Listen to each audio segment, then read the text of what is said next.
All good. Yo, what's up, everybody? We're live. Once again, this is Mikey Wine here, aka Gun the Morning Works, and we're building the Atreides Ornithopter from Meng, yeah, from the movie Dune. I think I said that right. Atreides Ornithopter. Yeah. Angel's in here like an hour early in the chat, so he's first in. He wins the prize for today.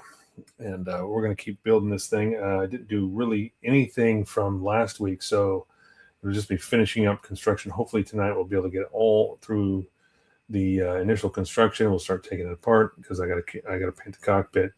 I did order some paint for it. The IDF, which is Israeli Defense Force Gray, from Mr. Color, but it was supposed to be here today, and it looks like it's not going to show up. At least it says by 9 o'clock, but I doubt we're going to get it at this point. So anyway, we're just going to keep building, and then I should hopefully get that paint by this week. I did also buy some couple other jars of colors that I'd used up on the last project. The commission, I used up some orange, so I had to replace that. So I got some replenishment colors there. But the IDF, what's up, Julius? The IDF gray, it's called Sinaya. I don't know how you pronounce that, but it's kind of a brownish color. So I was kind of hoping that would be here today, like I said, but I don't know. We'll see. We'll see how closely it matches when we do get it. But at any rate, let's go down the bench here. So pretty much where I left off, I finished 4 of the wings. These are all the wings that go on the top. 4 outlets here, or receptacles. They go on the top. 4 the last 4 on the bottom here I'm going to be building tonight, and then of course all of the whatever's left for like the landing gear and stuff like that. So let's get at it. What's going on, Nick? Evening, everybody. He says, how you doing? Let's put on the magnifier so I can see what the hell I'm doing, and we'll get going here. Let's go down to close up here. There we go. So just to recap, I got most of this done last week. The canopy section is not glued in. I'm going to be able to separate everything. I almost made a mistake on when I was assembling these 4 top wings, the pins that go in. What's up, Giovanni? Giovanni's in. How you doing, bud? Hope you're feeling better. I know you were under the weather there. So these pins that were this portion of it that's supposed to go into receptor. I thought I had 2 of them flipped over the wrong direction, and it turns out I didn't. So I actually gave myself a blister just trying to separate them again. So now that I understand that they were fine the way I assembled the first time, I'm not going to make that same mistake on the other 4. But anyway, we'll get going here. I'll be listening while sanding power cable beads on the MG Zaku 2. Nice. Yeah, go ahead, build along. Whatever you guys are doing, just listen to my commentary in the background. If that's, that's fine too. That's totally okay. Build alongside, see what we got by the end of the show here tonight. So anyway, I got the 4 pins. I've already sanded those. I'm just going to cut these remaining 4 wings off the runners and sand them. We'll get going on the landing gear stuff. So this is basically this step here. I've already done these 4, and I've labeled them with top, which means with a T on, so that means they go on the top. These are labeled with a B for the bottom, so at least I know which ones will go where when we're done. So, like I said, Giovanni had a little hiccup when with the delivery of his kit this last weekend, but all is good in the end. FedEx got it sorted out, and he was able to take possession of it. And I still haven't seen any pictures of it, in the display cabinet there, Giovanni. So let me know. I want to see that. I want to see it set up.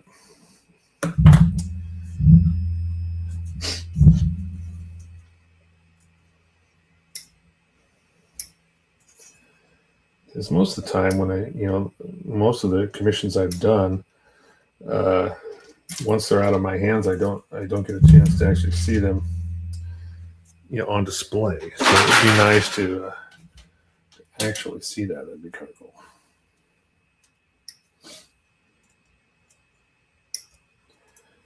So I'm just clipping these last 4 out here. Then I'm going to have to clean them up just a little bit. Not too much, but a little bit.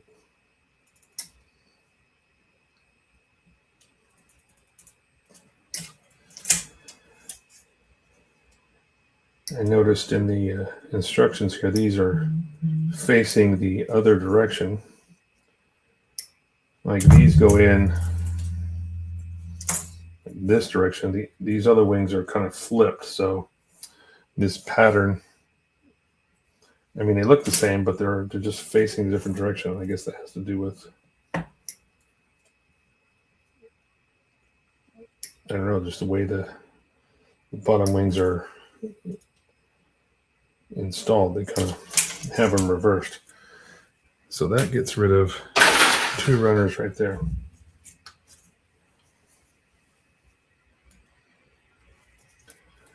Now next week we'll probably be doing some paint, at least on the cockpit for sure, and maybe even those figures. I've been trying to do some research to get some decent cockpit photographs of actual from the movie, so I can try to replicate that. I know it's a little bit lighter than the color. I mean, for a kid, it's obviously like it's kind of like a military helicopter, where a lot of things are pretty much the same color. There's not a lot of color separation. So I'm going to try to, take the opportunity to kind of create a little bit of color separation, maybe to kind of enhance it a little bit rather than just having all the same color. I'm not going to get too carried away with it, but I think, just to give it a little bit, make it a little more interesting rather than just one solid color, because the whole kit is pretty much going to be the same color. My 2 oldest got sick. Then my 2 youngest got sick. Then I got sick. Then my wife. Wow. I didn't realize you had so many kids that are probably in school, which, they're just spreading their little petri dishes around. I get that. All my kids are adults now, so I don't have those issues like we did when they were younger. But man, you gotta have everybody sick all at once. That's got to be rough. I'm just so everybody can fully understand what Giovanni's going through.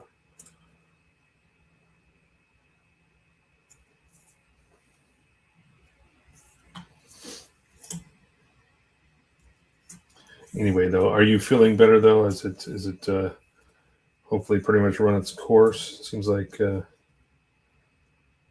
maybe everybody's on the mend now. Hopefully, I hope. So I got the nibs all trimmed off here. We gotta do some sanding.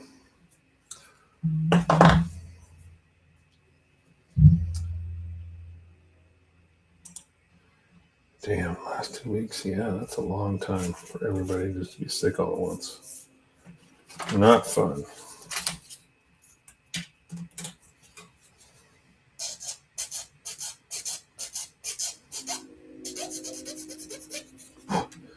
Yeah, we're out of it. Good to hear.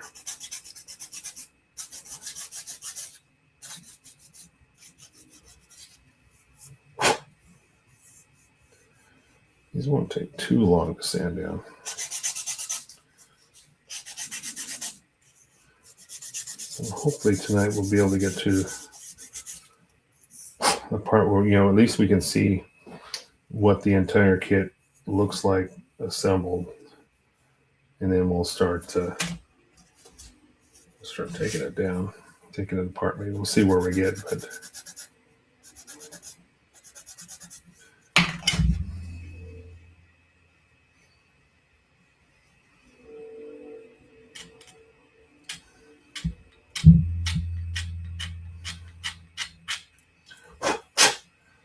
got a 4mm chisel here that I'm using as more like a scraper, really, just to assist in some of the mold line removal, because there's no real seam lines on these. It's just a mold line down the middle that I've got to kind of get, but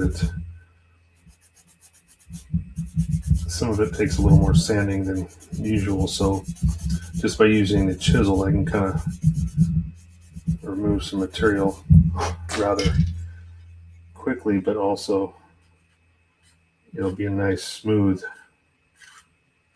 finished surface when I'm done.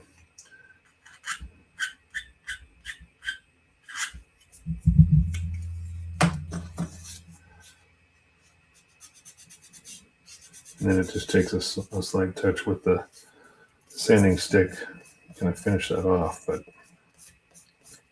it's just a way of speeding up the process, just taking a little more material off than sanding forever. Because it's 4mm wide, it's a pretty good size chisel. I mean, you can see how wide that is. Now, these are the two sizes that I couldn't get from BMC. I got the 3.5 and the 4 from USA Gundam Store. So the handles are slightly different, but the chisel quality is pretty close to a good BMC. I know there's some cheaper brands out there that... Oh, what's up, dude? Hasi Jar? How you doing, man? How you doing? I should say just how you doing. I don't know. Talking to guy, girl, whatever. I think that's just my default responses. What up? What up, dude? What up, man? Whatever. Opting for...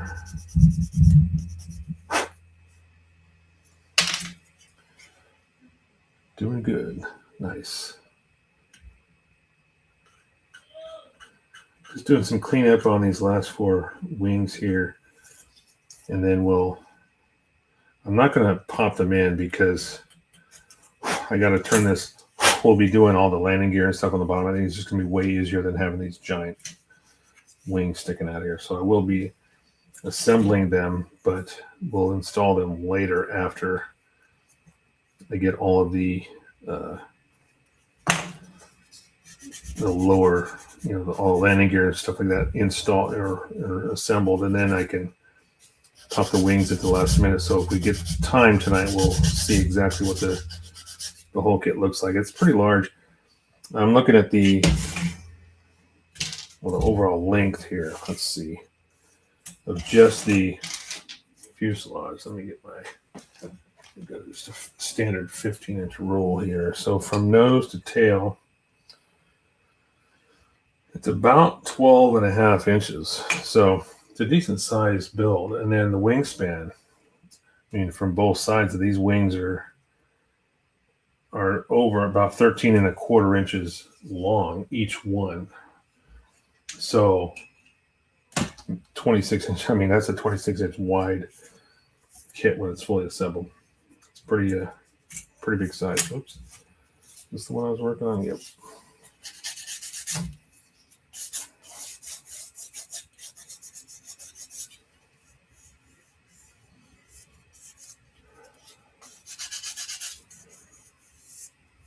I lived in Glendale for 25 years. Then about 15 years ago, I moved to Gardena. My neighbors live in apartment 336.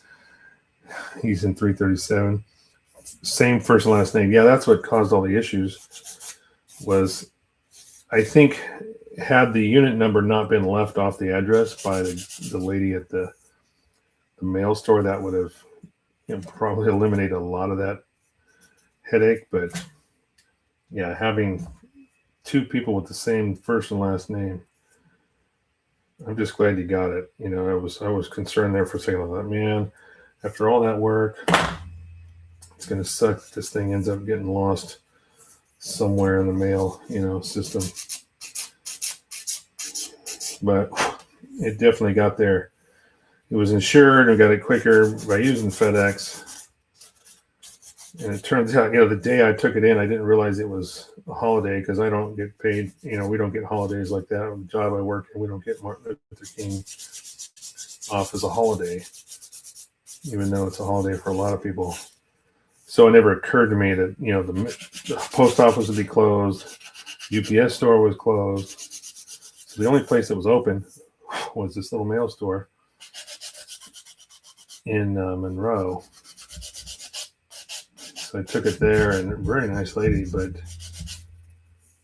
as I put the address in, she was trying to repeat it back to me, and it just got lost. We just missed, I think it just missed the unit number. So it was delayed by an extra day because the day it was supposed to arrive was on a Thursday. And of course, they didn't have the unit number, so they couldn't deliver it. So I took it back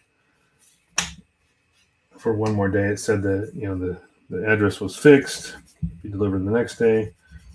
As it turns out, his neighbor ended up getting it, started to open it, realized this is not for me, gave it to Giovanni's wife, and then, or gave it to his wife, and then this guy's wife gave it to Giovanni's wife, and ended up in the hands of who it was supposed to arrive to. So thankfully, in the end, it showed up exactly where it was supposed to. Question. Sorry, Julius, I didn't see that. Let me put that on screen here real quick. What do you use to get masking tape residue off of a painted piece? Finished part. Oh gosh, that's a good question. Because of matte coat, I use something on the paint. I assume tape residue. You may have to just take your finger and kind of, if it is residue, see if you can rub it off. I would try some, if you have enamel thinner, something that's not going to attack the surface. If you've painted it in lacquers, you should be able to use, maybe an enamel thinner on a Q-tip, and it should take the glue residue off and not damage, not attack your paint surface. This is, of course, assuming that you're using something like a lacquer.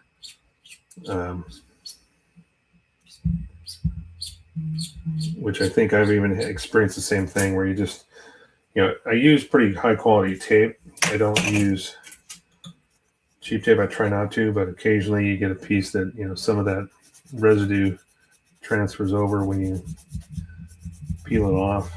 And, I think the easiest way is to probably just use a little bit of enamel thinner that will take it off and not do anything else to the paint surface below it. Because you definitely don't want to have anything that's going to attack your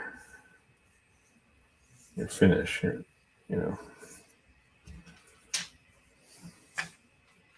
Hopefully that answers your question.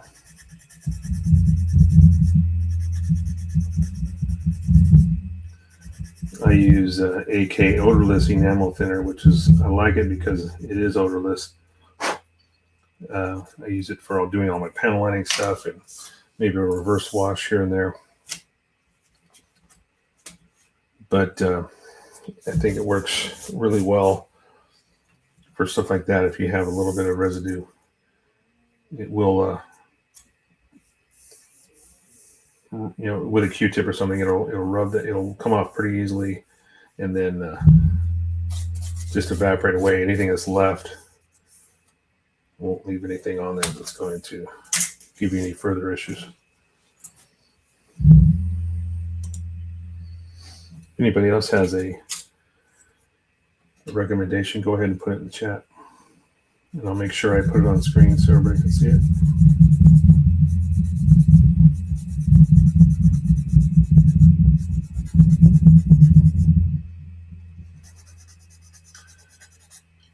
Just remembered what we talked about last week, where I was kind of leaning on the table and doing a lot of sanding, and my microphone's bouncing around and causing extra background noise. So I'm trying to remember not to do that.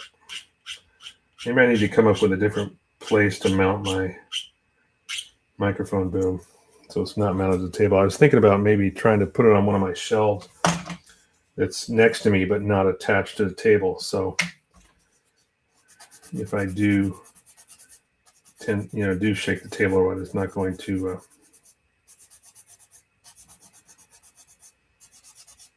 cause any, unwanted background noise.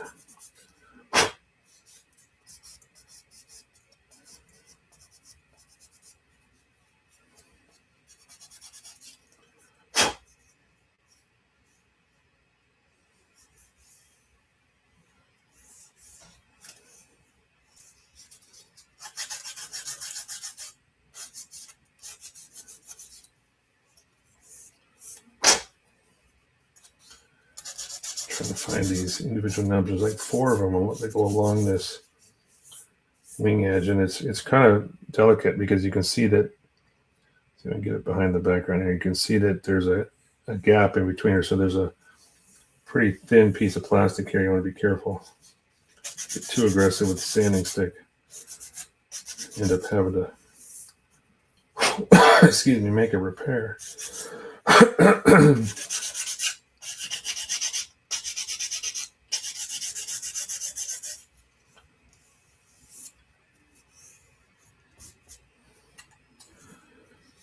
So I posted, I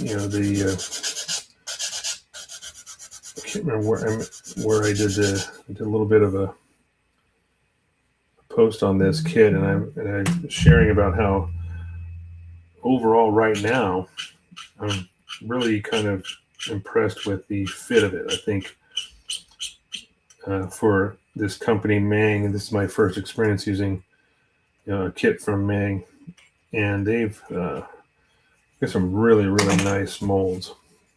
The fit and finish so far is really clean. There's no ridiculous gaps or anything that you gotta. And there's some seam lines and stuff like that you gotta attend to, but that's pretty normal for any kit, except for maybe like a Bandai Master Grade Gundam or something like that, where they've taken all the seam work out of most of those by the way they're designed. But so far, I'm really quite happy with the way this thing looks and is going together. Julia says, thanks, Mike. I was surprised because it was Tamiya tape. Now I have to decide what to do with that part. Leave it or sand it off. Yeah, that's a good question. Whether you want to, is it something that's fairly visible, that is going to be, oops, you know what I noticed? I forgot. Anyway, something that's going to be easily seen, then yeah, you might have to take the time to sand it out and just do a little bit of a patch repair there. I missed the tips of at least one of these wings, so I'm just making sure I got it okay.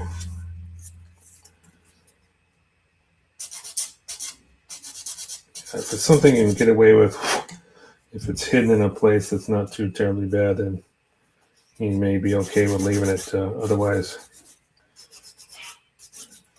maybe just sand that section, that area. You can get away with just doing a patch fix rather than repainting the entire piece. It might be easy enough, or it might be a way of just repairing that area.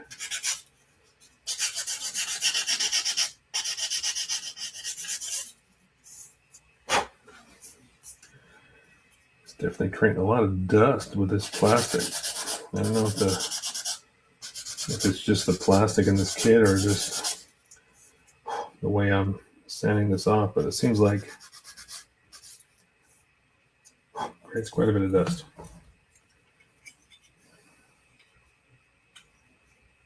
But I do like it. As far as the kit, the plastic's decent. Very good quality. It's not soft. So some kits you get where they have really soft plastic, and it's just really hard to sand. because it just wants to crumble away because it's so soft. Whereas this is very, very nice plastic. The molds are clean. There's very little flash, if any, and really just a few, like I said, a few mold lines here and there. What's up, Blackheart? Blackheart's in. How you doing, man?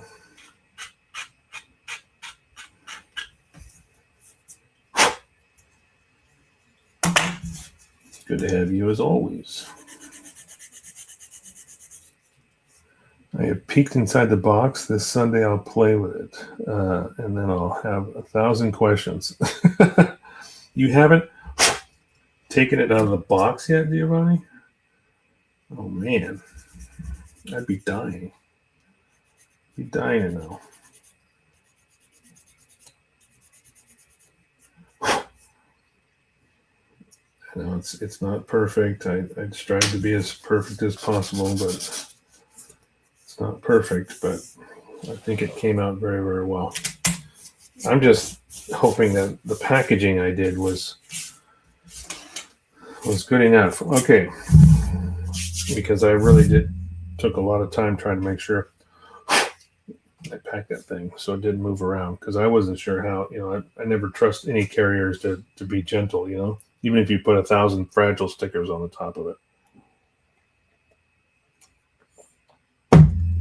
Okay, so now these are directional, these hinge pins here. So I've got to make sure that they are put on correctly. This part is facing up. So, okay. That's what we're doing. And these, believe me, they click in very, very, there's a positive sound. You hear that? It's a snap sound. And it is very, very hard to separate when you put it on backwards. And I did that. I thought I had 2 of the others reversed. So I took them off, and just getting those off was so hard without damaging plastic. So I have to make sure that this notched section is facing up. That is the trick. If you can see what I'm talking about, that's like the end of these are keyed. You can kind of see like a half circle. So that negative space there, that's what has to go up.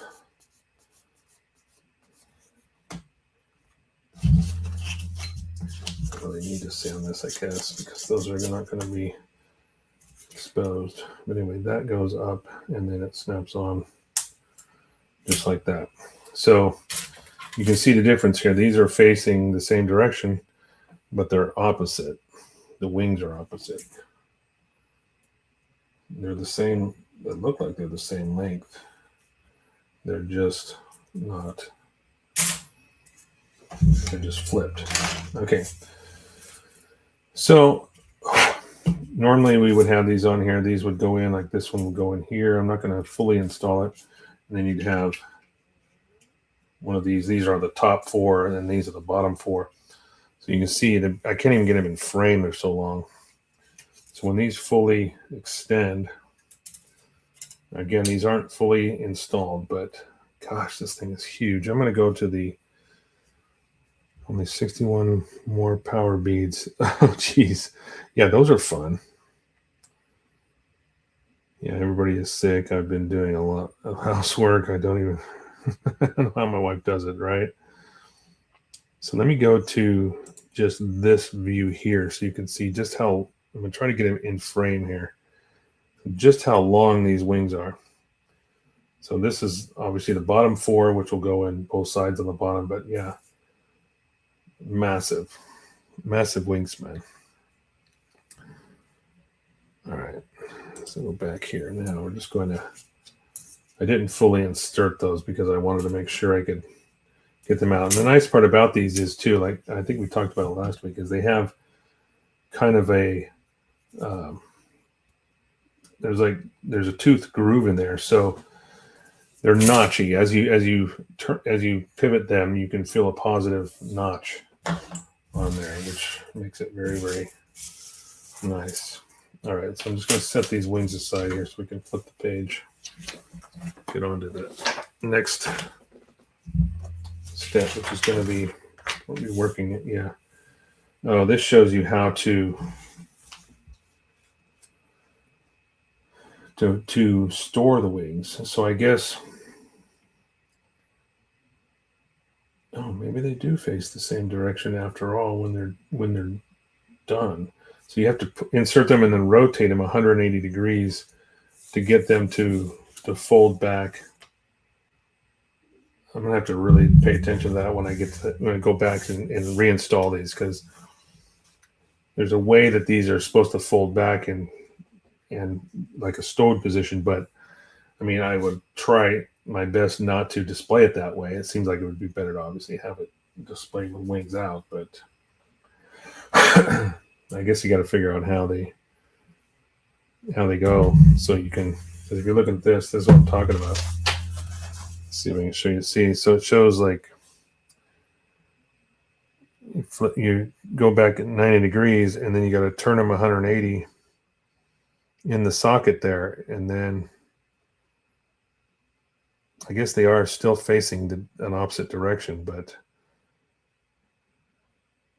yeah, that's when you install them there, and then you got to rotate them out, and then rotate the top wings forward,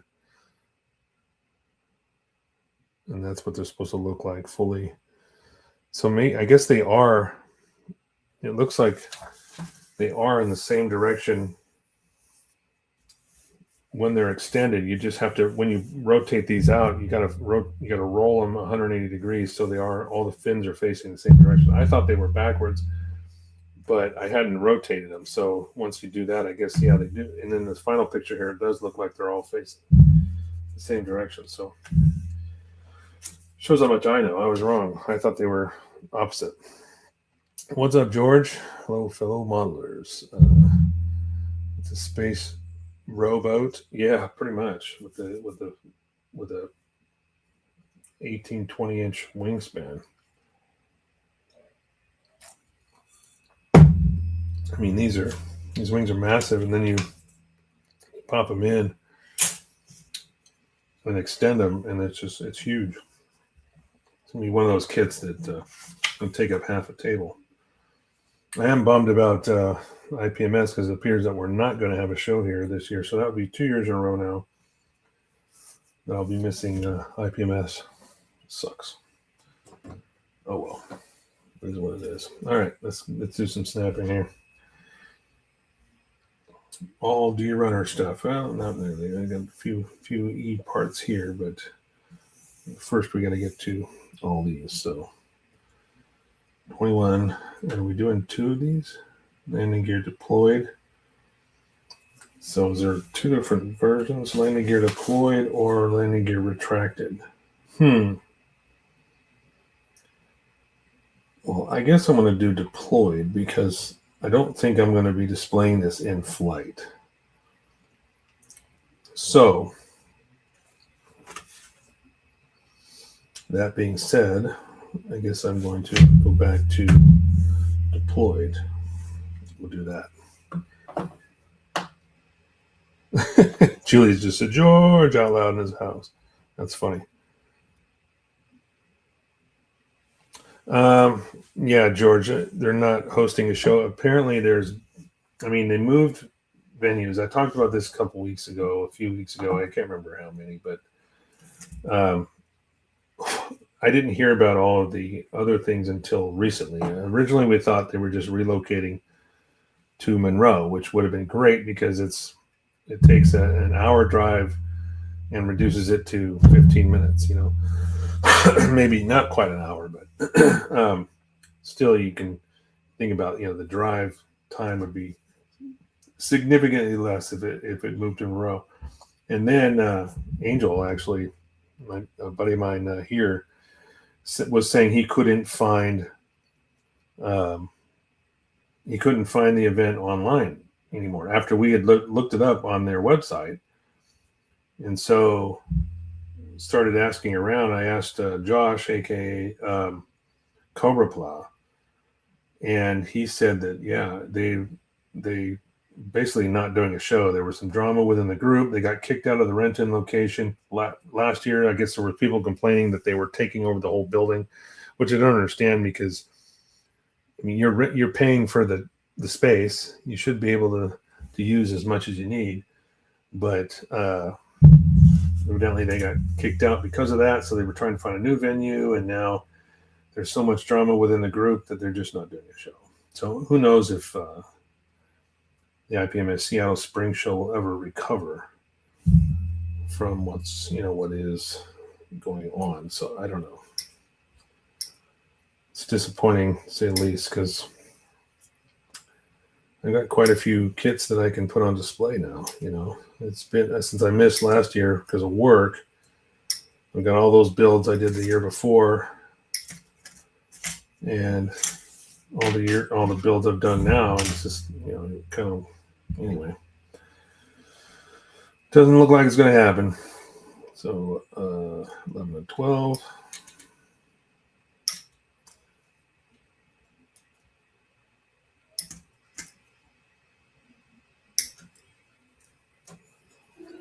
Scale monodrama. What is the house? Beverly Hills, yeah. That's kind of funny. All right. So we got that. And then 14. Oh, that's a pretty large flat piece. So that finishes that off.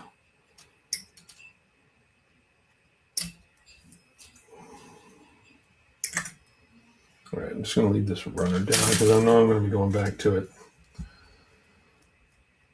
Pretty sure it's phenomenal work. I'm happy to have it now. Yeah, I'm glad you got it too. But I am dying to hear your thoughts when you finally do take it out of the box and check it out.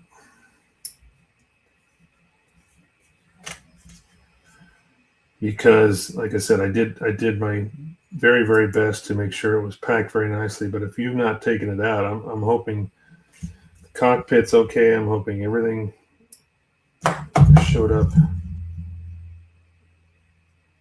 in great shape. So I'd be really bummed if something happened because FedEx was just being FedEx and not taking care of something. I bought a roll of fragile stickers just for that box, just so I can make sure it was labeled clearly, like this is fragile. But I know FedEx, sometimes has a reputation for not treating items very, very well. You see these videos of people like drop kicking an item into their truck or something. That was my biggest fear. Is like, oh God, somebody's just gonna punt this thing into the back of the truck. But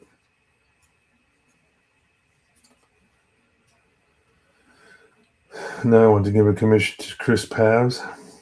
He won't be allowed to use the color purple. Yeah, good luck with that. I think Pabs uses purple a lot. So does RB Gunpla Works. If you look at Ryan Bartoletti, RB Gunpla Works, he uses purple a lot too. I'm not sure if he does commissions though. You might want to hit him up. He does, as far as I know, he's not done any weathered kits. He does nothing but clean builds, so he'd do something well for you too. I think if you were interested in that. If he's interested, like I said, I don't know if he does commissions or if he would even be interested in it, but you'd have to hit him up. That's RB Gunpla Works, Ryan Bartoletti. Bartoletti, I think it's. I don't know. I hope I'm saying that right. I should. I know him for so many years out here before he got deployed to Japan. Now he's in Colorado.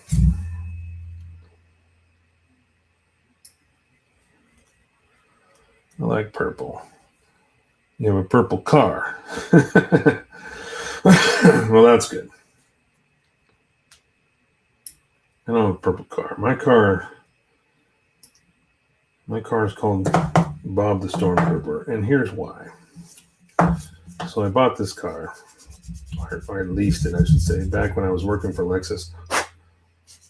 There's a master lease program where they give you, as long as you stay master certified, you can get, I think it's more now, but back then it was $400 a month toward a lease payment. You could pick whatever car you wanted, and they'd put $400 a month into your check every month, that you just use to pay your lease payment. You still made the payment like you normally did, just like a regular lease. So it wasn't like they were making a payment for you. But anyway, you buy what you want. And so back then I was, getting $400, and it's a white car with black trim. And when I got my license plates, the first three letters were BOB. So Bob. And I thought, well, they don't use the letter zero. I mean, the letter O, it's got to be a zero, right? So when I went to register, they're like, no, it's 3 letters and then 4 numbers. So it's Bob. So I was like, all right, you look like a stormtrooper because it's white with black trim. So you're Bob the Stormtrooper. Dodge Challenger, huh? Yeah, that's a good car to be purple, I think. Dodge Challenger. Definitely. All right. So some of these I may have to do, I'm going to have to glue and do some very specific seam removal because there's a pretty big seam across this. Unless these pieces get covered up, there's a pretty good seam across. Oh, I missed 2 parts here. D21 and 20. So those are some smaller bits that go on the ends. All right. So there's 2 of each of those. So we're going to be doing this again, I think. So there's 21, 20. All right. Pay attention here. Get some directional pieces. I got to make sure I put them in right. Dodge Challenger's on his car, though, I think. As far as American car goes, I've pretty much been a Japanese car make guy for a long time because I've really just worked in the professional field on Japanese makes for a majority of my career. So I kind of lean toward that. Oh gosh, these pieces are too damn small. I can't get my fingers on them. So I just don't tend to lean toward the American manufacturers, but I know my wife likes a good muscle car. I think a Challenger is probably one of those, nice cars. Nice muscle car. For a modern muscle car, as modern they go.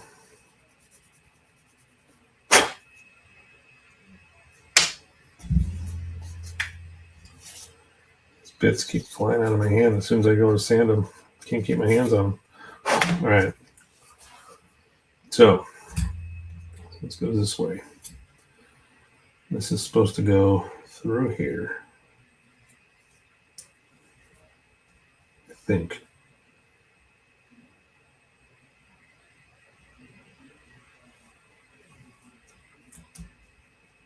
Yep. Like that. And then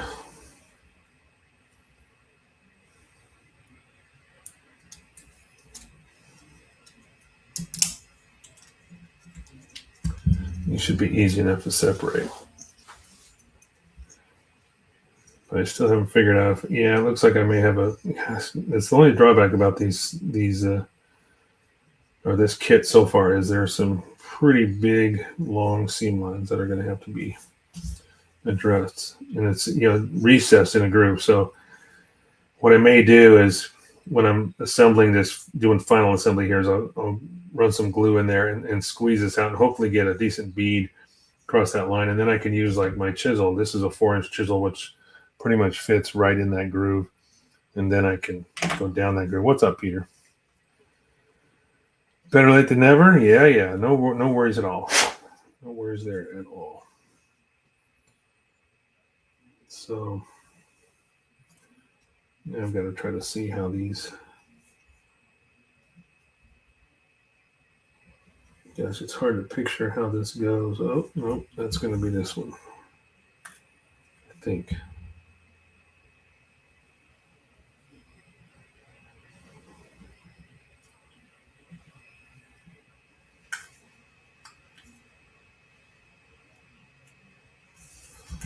These have got a seam line or a mold line down them too, so it's going to take a little extra time here. Hey, Peter, I'm doing my damnedest to keep my elbows off the table.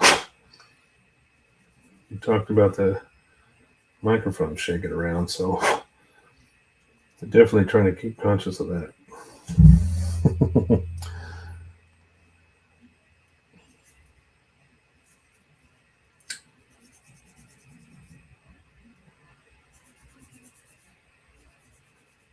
When I go to take this apart again, I will be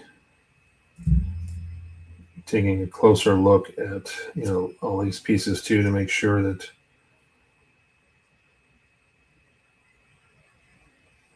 where does that go? It goes right in the side, so it's got to go in there.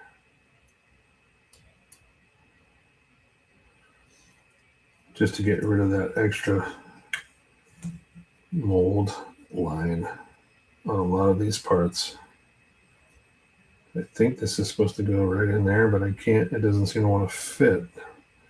Why is that?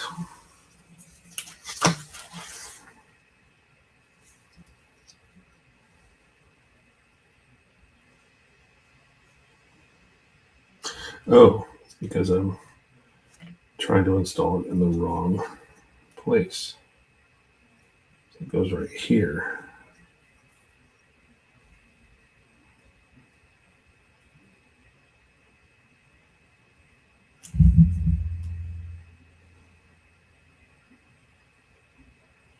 Nope.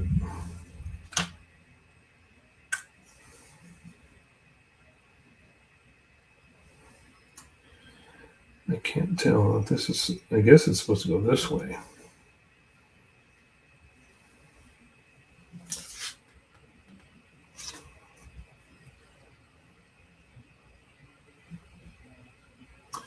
Yep.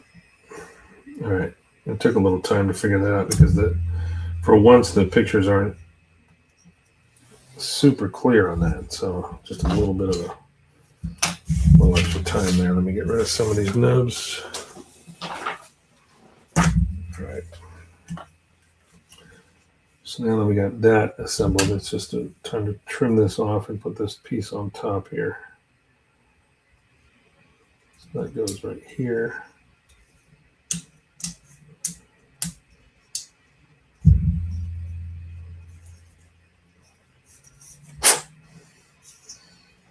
Looks quite nice. As we set that aside. Dang, that's small. Yep. Some of it is. Some of it's really small. I mean, as far as the kit's concerned, it's huge, but some of the bits are pretty tiny on this. All right, so we're done with 08. Now we're going to go on to G, which is, we're still doing landing gear deployed because there is another page here which says landing gear retracted, which I don't, like I said, I'm probably not going to be displaying this in flight. So I think, yeah, that's really just it. It looks like once you figure out you got landing gear deployed and landing gear retracted, it's just a matter of sticking this entire assembly to the bottom of it. So we're doing deployed, so we're going to move forward with that. I guess I don't need. Oh, okay. So looking at this, you can see like this is the same piece here on the runner as what I've taken off, but it looks like it's molded slightly different for the plate. So I guess I can build, I may be able to, it might actually give you the option to have both landing gear sets. So I'll finish this one first and then see if all the extra parts are there. I was thinking that you had to make a choice, but it looks like they might give you the option for both depending on how you want to display it. So you can assemble both the landing gear, and then it's just a matter of what you pop into the bottom, whether you have it up or up or down. It's kind of cool. I was looking at it like it wasn't an option, but there's all these parts up on that runner. We're going off up the next runner now, this E runner. So let's see here, E12 and 9. That's 13, that's 14. Where's 12? There it is.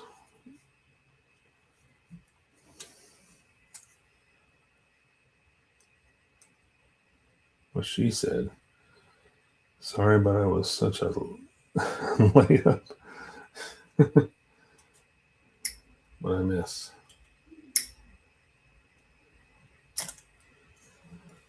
Oh, dang, that's small. That's what she said. Is that what you're referring to? And number 9. There we go.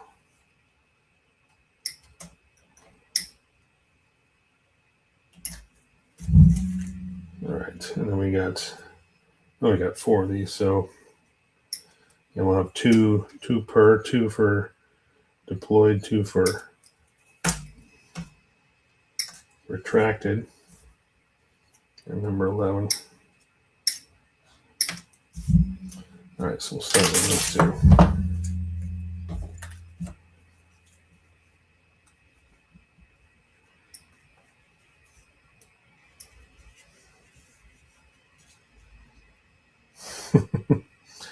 Sometimes it takes me a second when I gotta, if I miss something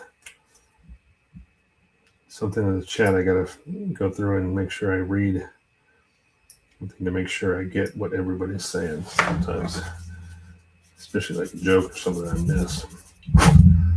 If I don't see it right away, I forget. I don't realize it's there. So, thanks for being patient while I figure out the punchline. So yeah, these are going to take some additional time to clean up. There's a little bit of that mold line down the center of each one of these pieces.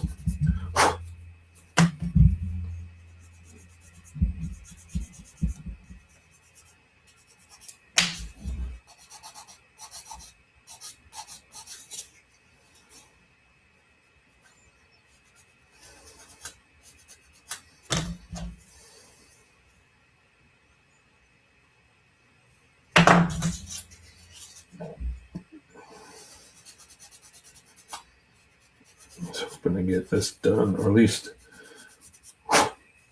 now knowing that we may have 2 landing gear options, I will be assembling the other one as well. But I think what I'm hoping for tonight is that I can get through at least one set and show what it looks like, on the ground with landing gear deployed. If I can get that done, then we're good to go. Before the actual disassembly of everything and get ready for paint, because like any aircraft kit, you got to do the cockpit pretty much first. It's going to take a majority of time, and like I said in the beginning of the video, I did order some IDF gray from Mr. Color. They do have an IDF gray. It's not a color that I had in my stock here, and it was supposed to be here today, but it's coming from Ohio. And it looks like it's not going to make it today, unfortunately. So, oh well. We'll see when the tracking number updates. We'll see when it finally is going to get here. And hopefully I can start doing some painting this week.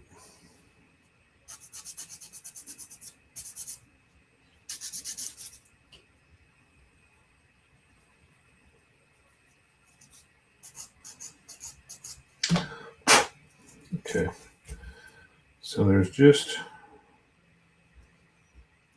2 of these little guys.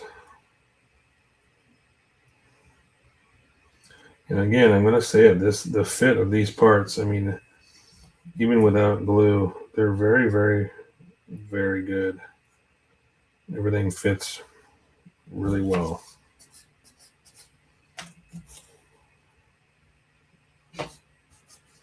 All right. So we got those two and those two. Now we got to go back to the D runner again. So I'm going to hang up E, get that back on the wall here. I'll pull the D back down. D runner 723. And then probably 6, yep. So yeah, it's looking more and more like you got both options. You can assemble both landing gear setups and then just, pop them in and out in your leisure there, as depending on what you want, how you want to display it. 23 goes there. 24 goes here. Keep those together. I haven't touched the HG Zaku high mobility type in almost 2 weeks. Also been working on an MG gun cannon. Yeah, I don't know how. I don't do that. Some people, especially like Giovanni, he'll be building like 3 or 4 kits at the same time, and that's totally fine. I just, for me, it's like I can only do one project at a time. I mean, there's been times where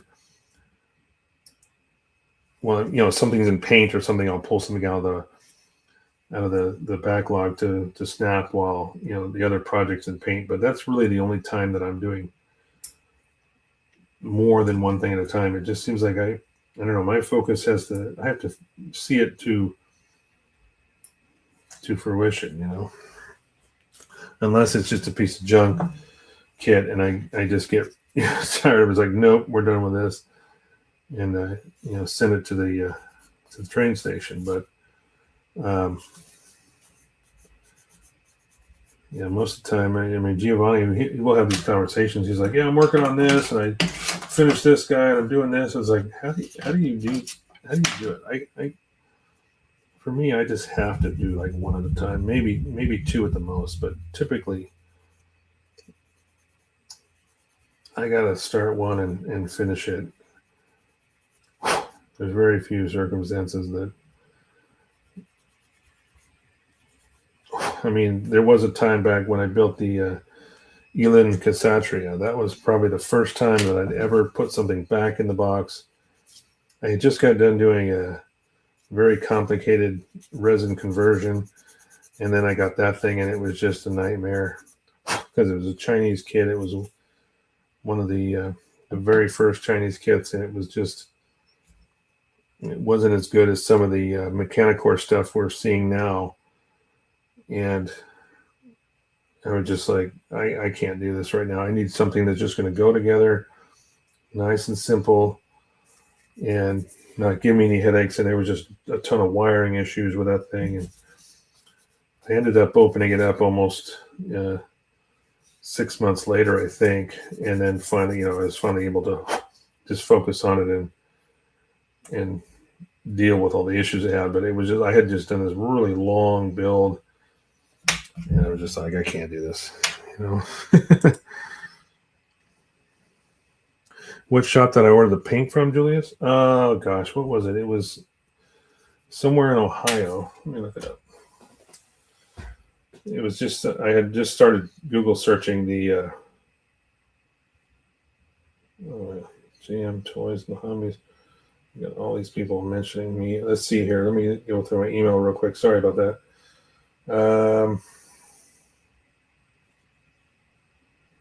What was it? Oh wait, maybe it was it an eBay seller? Yes, it was. Okay. So it was an eBay seller called Jack Rabbit. Well, that's the Basement Model Shop in Circleville, Ohio. Got a little bit different name on their for their their eBay account. It's called Jackrabbit Hobbies or something like that. But they basically had a store that had the other colors I needed too. Because, like I said, I was trying to replace some colors that I'd used up during the last project. So I needed some orange, and I needed a couple other things. So I just decided to check out their store since I found that color on that at their on the eBay shop. So I was like, all right, let me see what else they got. So I just started looking at their store. Ended up getting some combined shipping, which helped out quite a bit. But yeah, that's where I got it from. That's why I put the Enterprise model kit away. I wasn't going to be able to work on that. Yeah, that's true. Sometimes you got to. I get that now, but like I said, I usually don't. I usually try to, when I start something, I try to finish it, but very rarely do I ever have more than one project going at once. Just occasionally, through whatever circumstances are necessary. Sometimes it's there's nothing you can do about it. All right. Oh gosh, we still got another page of stuff too. So I got all these parts that I'm just assembling here for landing gear. Now we got more. Hold on the page of this deployed landing gear. So yeah, we're going to try to get through this, but I don't know. It's already 7 o'clock, so we shall see. We'll get as far as we can. Wow. There's quite a bit to this. Once you get all the small bits done, then it's just assembling that one landing gear unit, and then I think the whole thing, this looks like it, the whole thing, from what I can tell, pops in something like, I think that door that you put in here, I think that's supposed to pop into there. Yeah, it looks like this comes down, kind of goes, oh, I see. Yeah, I see the holes there now. So that's going to go like that. So without doing the rest of it, but there's more attachments here. And I could see how it comes together now. So now we just got to get all these other little bits together, and then we'll try to assemble this whole thing. We'll see if we can get through it. I don't know. E-runner again. Let's keep going back and forth. I wish they'd just stick to one runner. That way I could smash out a bunch of this at once. Whatever. It is what it is. 8 and 14. There's 14.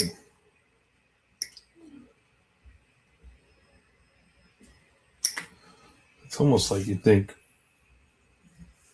there'd be 2 of these, but because there's a left and a right, I think that's why they have you doing one at a time, because they're all going to go together different directions once you get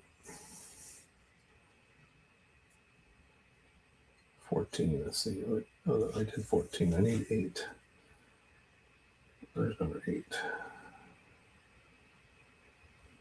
Where are you? Oh, there it is.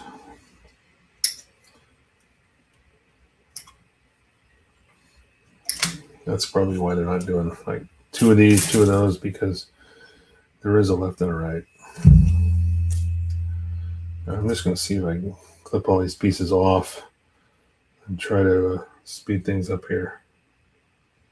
So I need E4 and 32. All right, so here's number 4.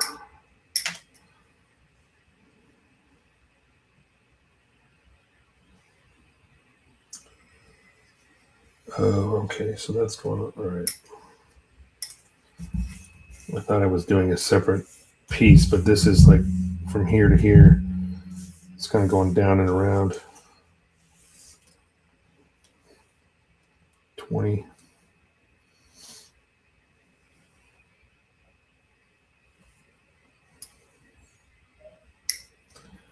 This way, if I can clean up all these parts at once, we can kind of make quick work of this, hopefully. 5.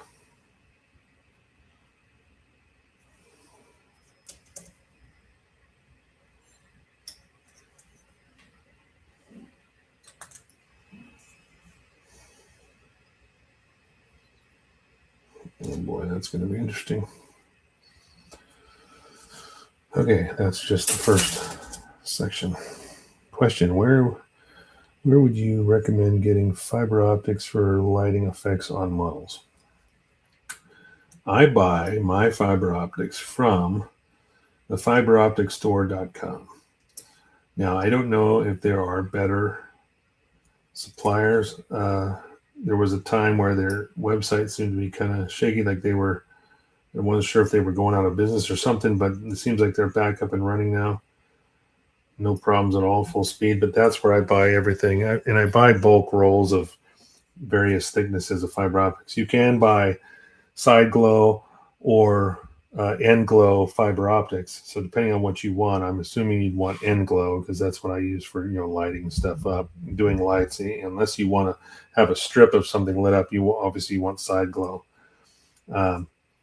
But that's where I get everything from. They do have illuminators there. I typically personally don't buy the illuminators because I just create my own. But you can buy illuminators there, which will have an LED, pre-wired LED in there. And let me put that on the screen just so everybody can get a grasp of that. So you can buy illuminators if you need them, different colors, LEDs, whatever. But I just pretty much make my own. But the pre-wired stuff is convenient for sure if you need it like that. So you can get it. It's just, and they do have sales, and so they'll have. I've seen a few sales, like summer sales, where they'll have illuminators like 40% off. So it's a really good time to catch a break when you're trying to.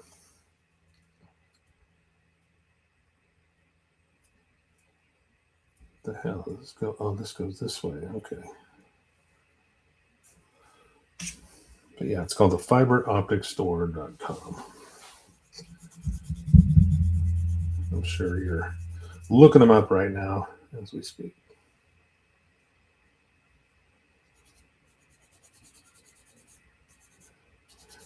But I just buy bulk rolls. I've got 0.25 millimeter. I got 0.5 millimeter, 0.75, 1 millimeter, 2 millimeter. I think even up to 3 millimeter. But usually I work with the smaller stuff. But when I did the Abrams tank, I wanted the headlight, or not the Abrams, but the main battle tank, the Gundam tank. I wanted to have the headlights lit up, so I used some 2 millimeter, and I bloomed the ends so they look like bulbs, and then just installed those directly on the fenders.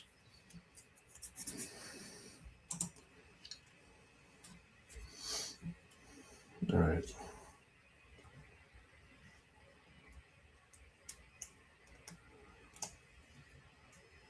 It's a pretty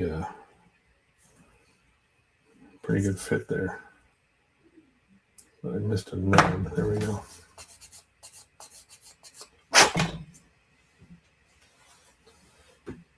All right, so what the tricky part is, actually there's a couple small pieces I gotta put on here first.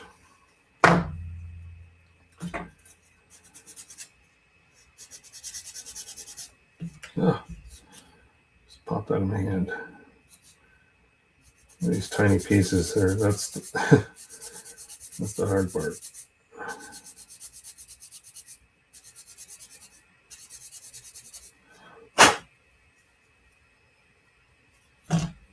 I think that's a foot for a landing gear anyway, so I'm not too concerned about the bottom of it.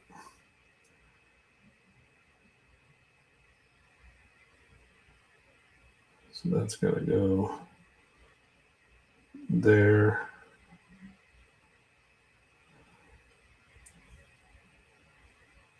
And there.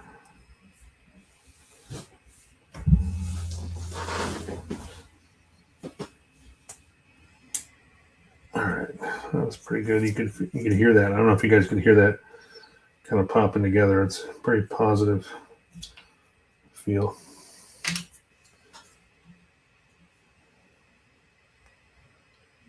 Too engrossed in watching your stream. Oh, You'll check them out later then.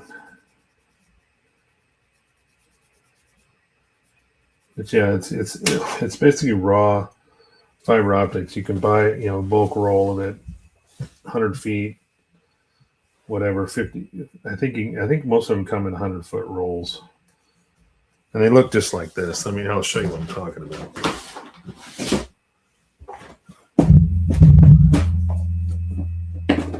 So why is that like this? This is a 1 millimeter, so 40 mil, 100 feet, just like that. So you can cut them up. That's the way they ship them.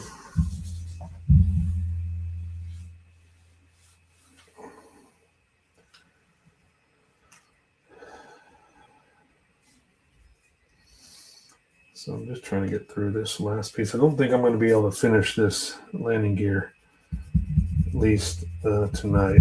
Unfortunately, it looks like there's too many small pieces to get through.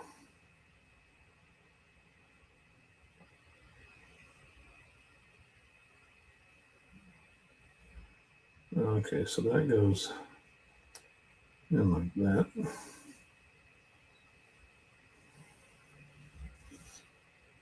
Oh, did I not get that off? Oh, I did not.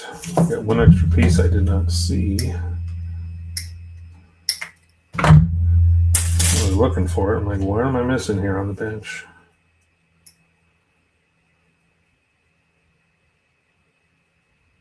I need to figure out how to do LEDs and fiber optics. I want to do more Star Trek models. Yeah, if you're jumping right in with both feet, a Star Trek, like an Enterprise kit, that's going to be a pretty substantial build. I mean, I guess I can't speak from experience when I say, start small, because my first fiber optic, adventure was the 1/4000 scale SDF1 macros kit that I built, and it was, definite learning experience. I found out the hard way that you cannot use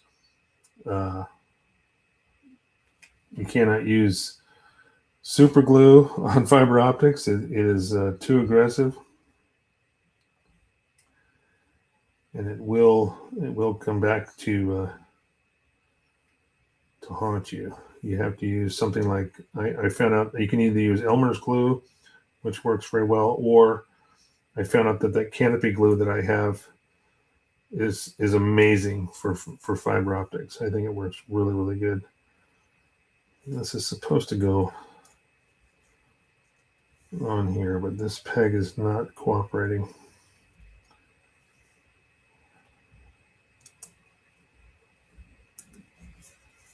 Come on.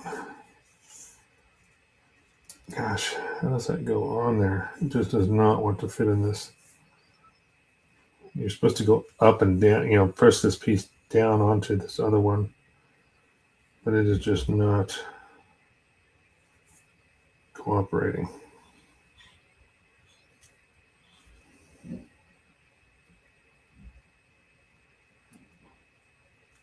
keeps falling off. Going in the right direction. I'm looking at the assembled piece, and it is the right direction. I don't know why.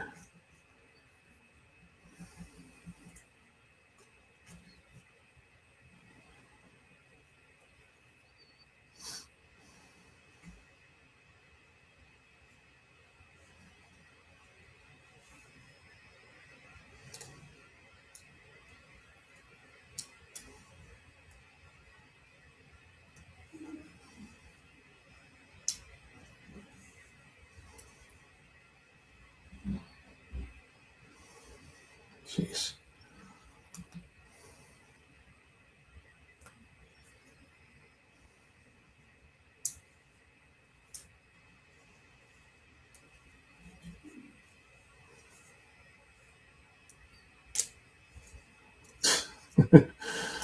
These have all got to line up just right to get them together.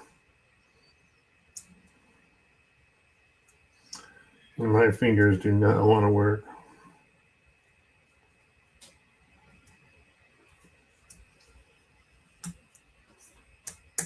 There we go. I think I got it almost.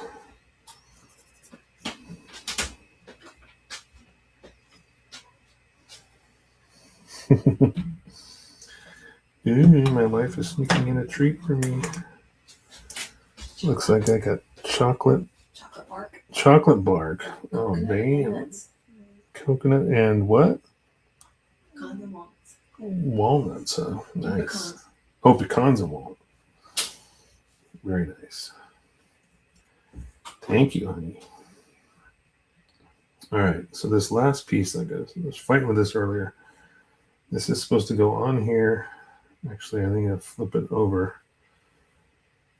Maybe I was going in the wrong direction. But this has got to fit on this little peg right here, and it just does not want to go down onto that.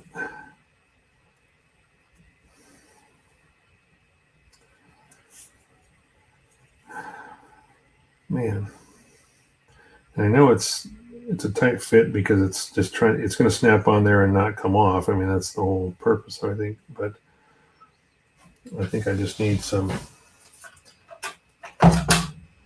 maybe a little bit of persuasion here. Let me try to get these guys out. See if I can. See, there we go. Get some needle nose pliers. Okay, so that was all that. That was just for one. I'm supposed to build the other side. Jeez. Yeah, I don't know, we got about 15 minutes here, so we're going to keep going. For canopy glue, no. Actually, it's Japanese stuff. It is this here, and I think I have the actual, let me see if I can find it. Somewhere I have the actual cardboard, from the blister pack it came with. Let's see if I can find it. Okay, so this is it here.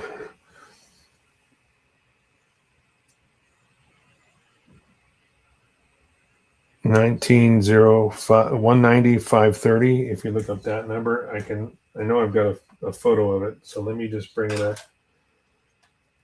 Let me see if I can find you a better photo of it and show you on screen.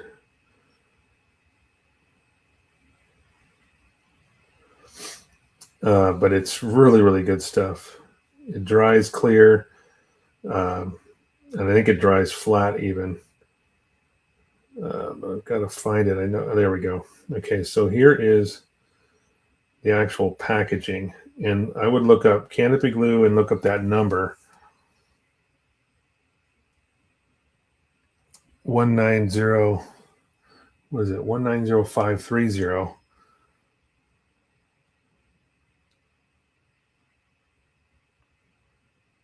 I don't know if you can screenshot that in Google Translate it or whatever, but that's the stuff. And I stumbled across it, and I've never been disappointed by it. This stuff is just so good. I've used quite a bit of it, but it works great for fiber optic because it's not aggressive. It dries clear, but it's also going to secure your fiber optics really, really well without attacking the fibers at all. Because when I used super glue, it just makes it brittle, and I had too many fibers breaking on me, and it was a nightmare. I had to go back and redo several sections.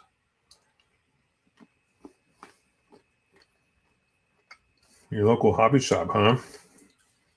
That's nice. That's in California. Well, at least you know where to get it now. You should get some.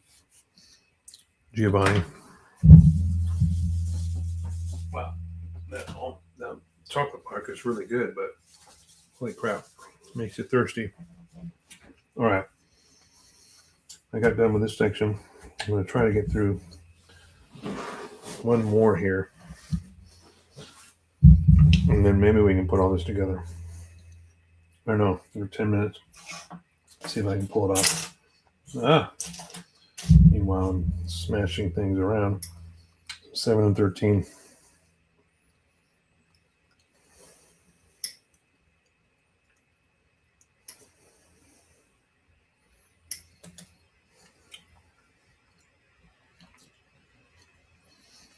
or 7.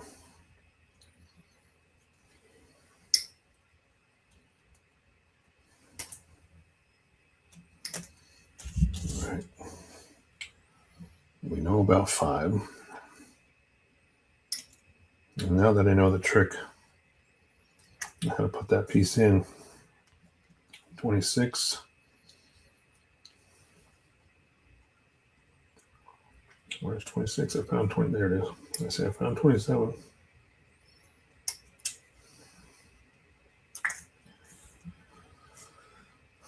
$19.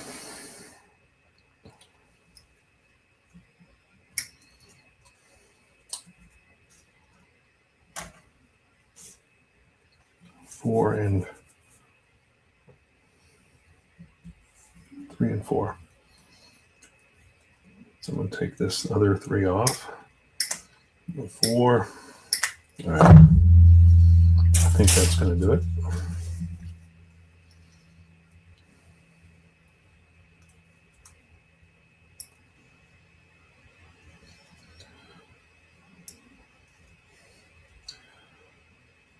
And because it is canopy glue, it's good for canopies, right? I used it on the Valkyrie that I sent you. And basically what I did is I just had to kind of let's just put a little bit on a piece of paper, took a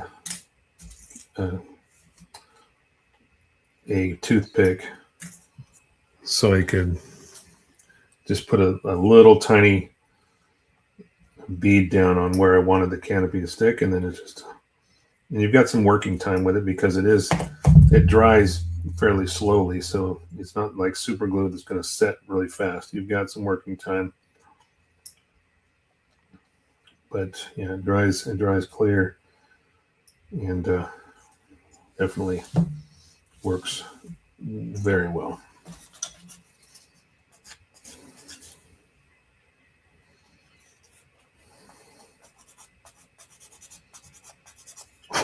All right.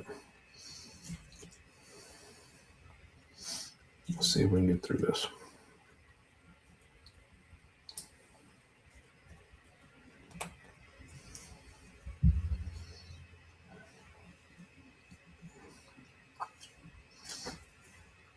Since these two pieces, now that I know how they come together, I'm going to sand them at one time rather than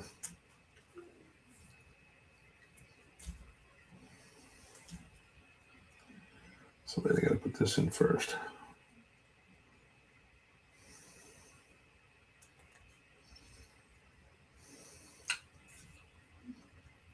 Yeah, since these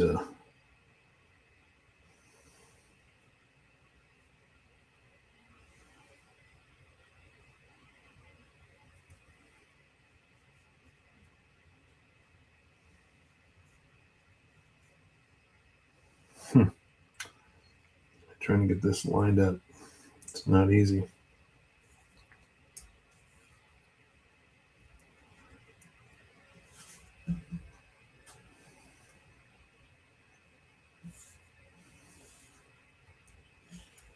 Okay, so there we go.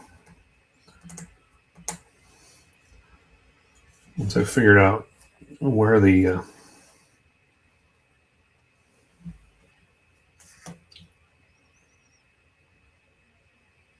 alignment parts are, then it's pretty easy, but initially it's like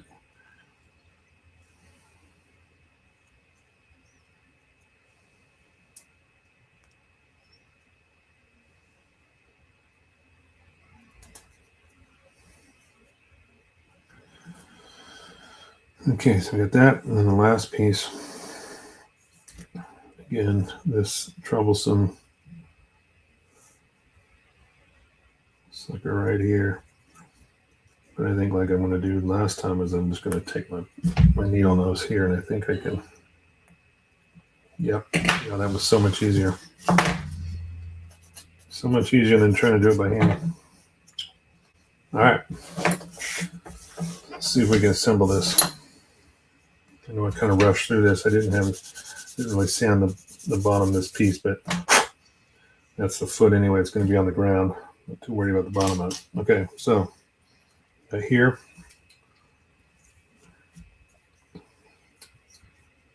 This goes in this slot.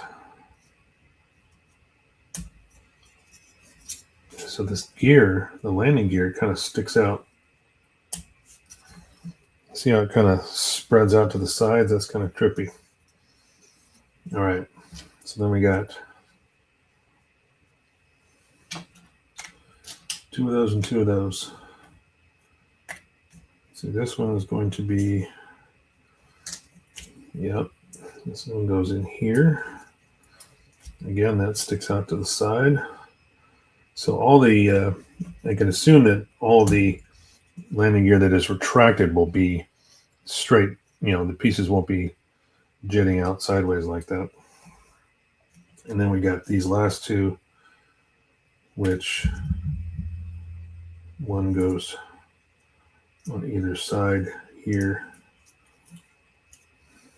and here.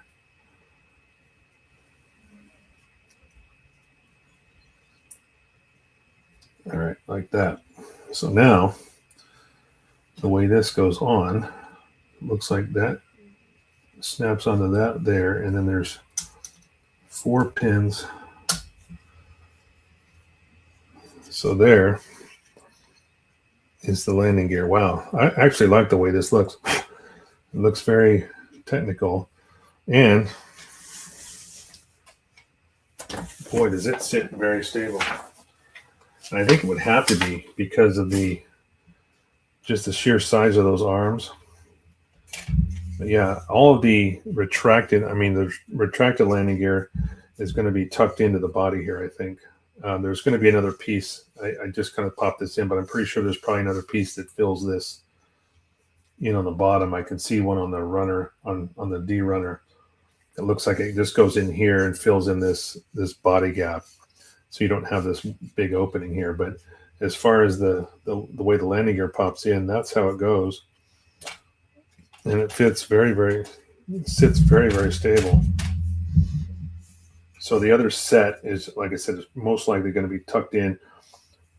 These will be, tucked in close or slid back or whatever. However because it looks like they slide forward. So the other ones will probably be pulled back further and then tucked in behind this turret under the nose. But I think that's a good way to finish this episode, since we're getting down to the nitty and the gritty.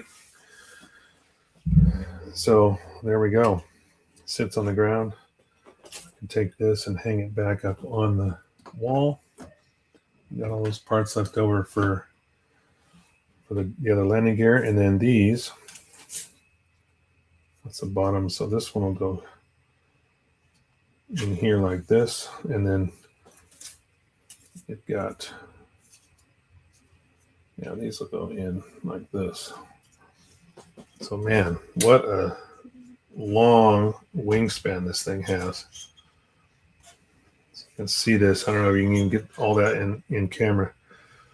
That's pretty close to being in. Let's see if I can get it all. There we go.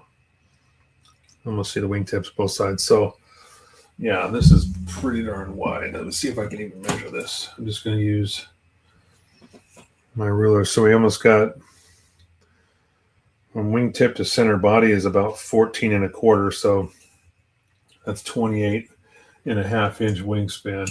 That's pretty huge. Only 46 beads to go. Yeah, I know. Sanding those is never fun. Anyway, all right, guys. Let's finish it up.